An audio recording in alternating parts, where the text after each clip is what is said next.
Good evening and happy Thanksgiving. I'm Laura Berry. Well, a fire evacuates an apartment building, sending a firefighter to the hospital and leaving residents without a place to stay. 1011's Kristen Bauer is on the scene with more.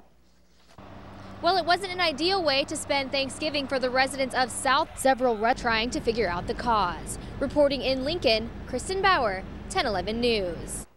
Firefighters had to deal with windy conditions today, which will likely keep them there through the night as they keep an eye on hot spots. And those winds have changed, with temperatures taking a tumble this Thanksgiving holiday, have many wondering what's in store for Black Friday shopping. Brandon Reckner joins us now.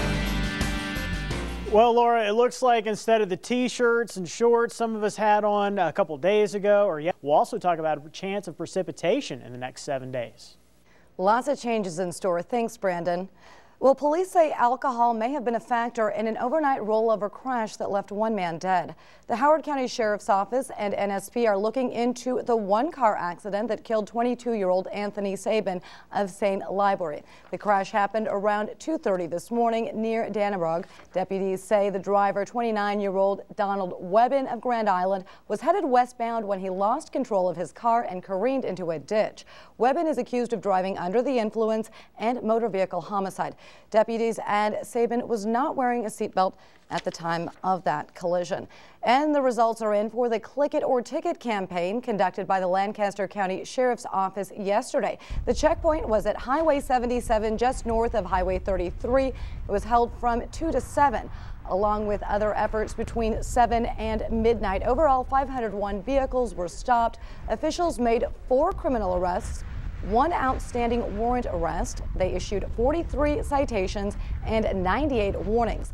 For the full report, you can log on to our web channel at 1011now.com. And speaking of being on the road, in other news, Husker fans are headed east to see their team play the last game of the regular season. 1011's Chad Silber traveled to Iowa City and caught up with some Husker diehards. Chad, how's it going over there? The idea of that traditional Thanksgiving dinner didn't stop lots of Husker fans from making the short trek here to Iowa City. Iowa, Chad Silber, 1011 News. Thanks, Chad. Sounds like a good time. Well, many have football on their minds. Others are all about the deals. Stores all over Lincoln opening early for Black Friday. Let's take a look at Target just about an hour ago, where folks lined up around the building to get in on some of those doorbusters. Target is one of a record number of stores opening their doors on Thanksgiving Day. Here's what shoppers who skipped out on Thanksgiving festivities in favor of low prices had to say. There's one thing you have to grab when these doors open. What is it? I'm supposed to grab a TV. 50-inch TV, only $39 in the store. We got 1 ticket for it. You got any Christmas shopping for anybody else? Or you just get... I got almost a 1-year-old niece that I'm getting some toys for. Shoppers have been able to stop by Sears and Walmart for the past 2 hours. Best Buy and Gateway Mall will start ushering customers in around midnight. More than 200 retail chains are opening their doors for pre-Black Friday shopping. So maybe Black Thursday is the new black. Anyway, still ahead on 1011 News at 10. Volunteers take time to serve up Thanksgiving dinner to those less fortunate. And in sports, a former Husker is continuing a Thanksgiving tradition with more controversy on the gridiron. Hope you've enjoyed those nice above average temperatures the last couple of days, because they're going bye-bye for us tomorrow. I'll have your full forecast in just a few minutes. First, look at your Lincoln Grand Island weather almanacs. 40 on your Tuesday, then it's back to the upper 40s for Wednesday and Thursday. Lexus and Lincoln Husker game day forecast. I've updated this a little bit, but things really haven't changed. Upper 20s to mid 30s. Pretty much tailgate, kickoff, post game. Going to go to about 33, 34 at kickoff, but it's going to feel more like the mid-teens to mid-20s through that game because of the breeze and the cold temperatures. I was hoping I just maybe needed glasses. Is the forecast really going to change that much? Some precipitation? It's possible. It's a slight chance for us. It looks like very late Sunday night into Monday. Just a 20% chance we'll see passing rain or snow shower. It'd be nice to get the moisture. Unfortunately, just not a great chance right now. Yeah, well, it's a little cooler than I'm used to, but grabbing that winter jacket and back out for the Black Friday deals, I guess. There you go. Making my way to the store tomorrow. Yep. All right, well, in sports, the Heroes game less than a day away will break down the Huskers and the Hawkeyes. Plus, more controversy surrounding a former NU star. Matt has the details next. Matt Santa Maria. A happy Thanksgiving to all. For Husker fans, Lots of football again, and I have to tell you my favorite part of football today, watching touchdown dances. there were a lot of them. There were a lot, Yeah. especially that Houston game. A ton of touchdowns. There's no question about that. I'm going to have to learn those moves. Something fun to do while it cools off out there. Yeah. Changes in the weather as we move into Black Friday shopping time. We'll talk more about that in a minute. But food and football are bringing troops together this Thanksgiving. We'll have the details coming up. Hundreds of meals were served today at a community Thanksgiving dinner held by the Salvation Army in Grand Island. More than 50 volunteers of all ages came to lend a hand, seating and serving guests. The Salvation Army has hosted the dinner for more than a decade. It's free and open to the public. The home-cooked food is provided by donations from the community. Salvation Army Captain David Mowers says they stay busy for the afternoon while serving hundreds. Our tables filled up right away when we opened the doors today.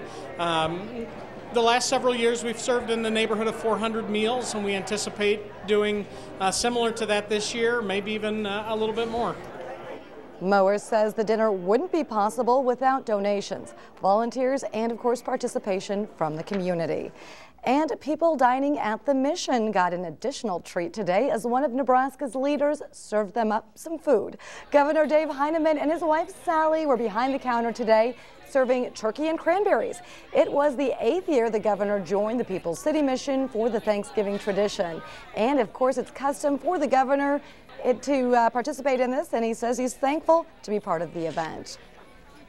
It's just very rewarding to be able to give back, to help out on a day like today, because Thanksgiving is a very special day when all of us are thankful for our family, our friends, our relatives, and this great country, the United States of America. Volunteers served the meals for a few hours today, and the governor was there the entire time. Well, we'll have an update on your forecast next, but first, here are your winning lottery numbers.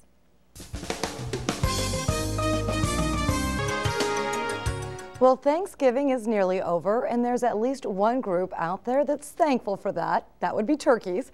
Take a look at this photo sent in by one of our viewers. It was taken a few days ago near 48th and Duxall Drive here in Lincoln. About 30 turkeys. It's tough to believe. Walking down the road, maybe even trying to skip town before the big day, but quite a sight there. I haven't seen that many turkeys in one place before. Not in Lincoln, in no. town. Wow, and we don't know what happened to them. That was a couple days ago, right? Oh dear. So some brave souls. Maybe they escaped. I don't think I want to know. We'll never know. But as far as what's going on with our weather, it's going to be getting colder. Already down to 28 now in Ainsworth, 35 in Grand Island, 40 for Lincoln. Our winds are out of the northwest and sustained right now for many of us at about 6 to 16 miles per hour. The winds are picking up in the northern part of the state, and that's due to the fact that cold front is moving into the state. So seeing wind gusts up to 30, 40 miles per hour. That will continue to move southward as we go through the night. So wind chills down to the teens there already.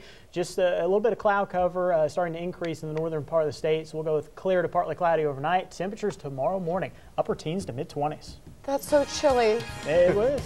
Oh, well, thanks for joining us. Take care.